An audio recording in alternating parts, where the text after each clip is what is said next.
今回レビューする時計はこちら。モデル名は SPGN013。ダイヤルカラーは黒。つるっとした光沢のある質感です。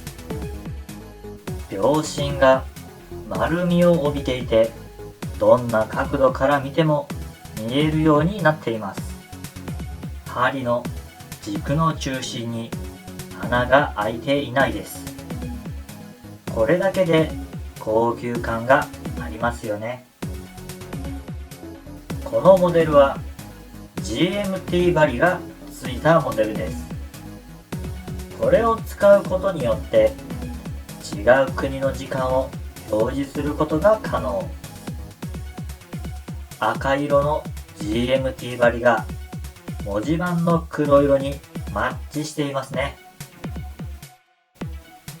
内面無反射コーティングがされているので、ガラスの反射がめっちゃ少ないです。ですが、ダイヤルカラーが黒で、しかもつるっとした質感のため、そこに反射して周りの景色が映り込んで見えます。しかしその反射は肉眼で見るとそこまで気になりません。むしろキラキラと光って見えて綺麗です。白のモデルよりもこの黒のモデルの方がインデックスのコントラストが効いていて、より光っているように見えます。ラグジュアリー。表面仕上げの仕上がりが素晴らしい。歪みが本当に少ないから映り込む景色が鮮明に見えます。肌に当たる側の角は面取りされています。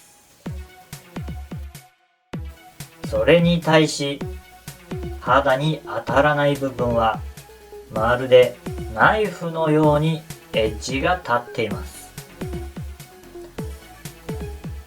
最高にクールな仕上がりです。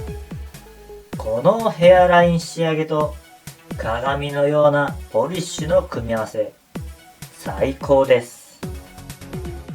バンドのエッジは立っているんですけど、うっすらと面取りされています。